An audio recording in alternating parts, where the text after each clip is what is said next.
Hey there, I'm Samantha, the Digital Nomad Career Coach, and today I'm talking about how I started my path towards financial independence at 25 years old. So, I discovered the financial independence community about, I'd say, 1 year ago from today.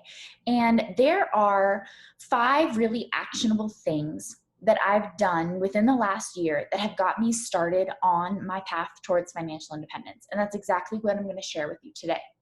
So, the first thing that I took action on to start my path towards financial independence as a 25-year-old was changing my accounts. So, prior to learning about financial independence, I had my savings and checking account at a couple of different local banks, a couple of different big banks like worldwide banks like Chase and Bank of America, Wells Fargo, stuff like that.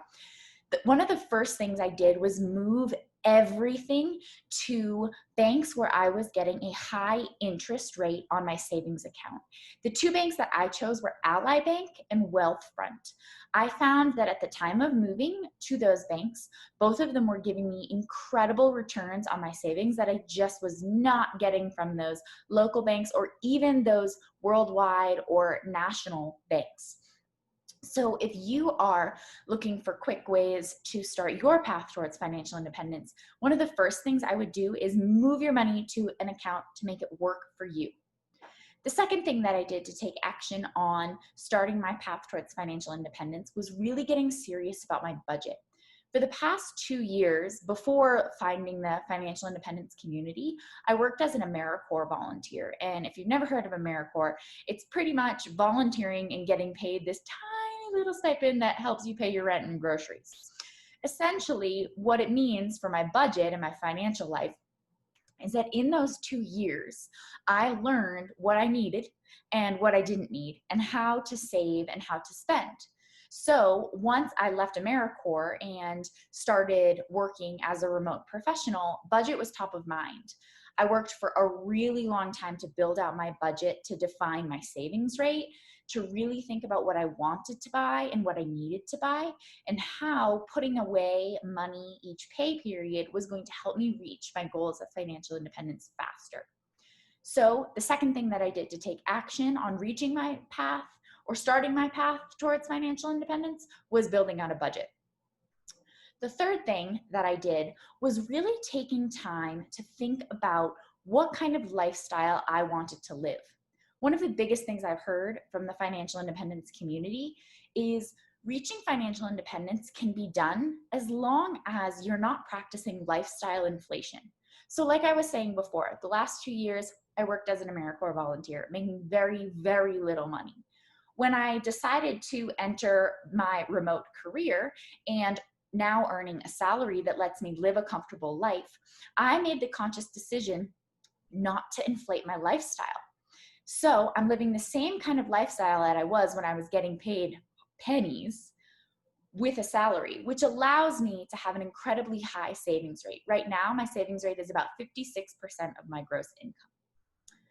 The fourth step, the fourth action that I took in starting my path towards financial independence was tracking my spending. There's a couple of different ways that you can do this if you're looking to start tracking your spending.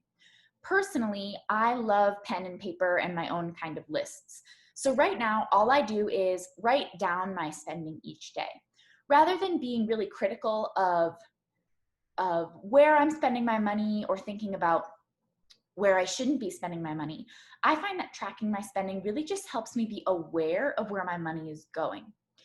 There's a couple of tools that you can do to really track your spending more consistently or more specifically if you're interested. So Chase Bank has a really great tool that allows you to see your spending habits. Mint is a really great tool. And also YNAB, You Need a Budget, is a great tool that you can use to track your expenses. So step four, the fourth action that I've taken to start my path towards financial independence as a 25-year-old is to track my spending.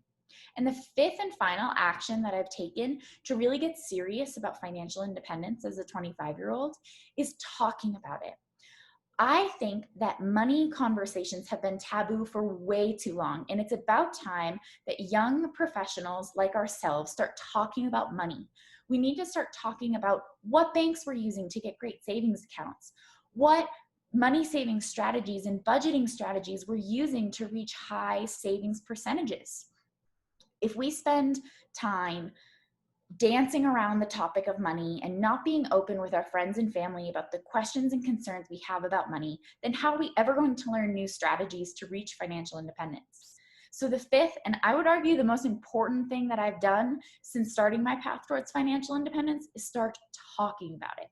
Financial independence is really important to me, and I talk about it over on my Rich Remote blog, which you can find at career-reroute.com, where I have tons of information about remote work and how you can use remote work to reach financial independence. But I also have a blog over there where I'm just talking about financial independence and sharing the things that I'm learning and the strategies that I'm implementing. So if you're interested in remote work, in location independence, in becoming a digital nomad, or maybe just about financial independence, head on over to career-reroute.com and I'll see you there.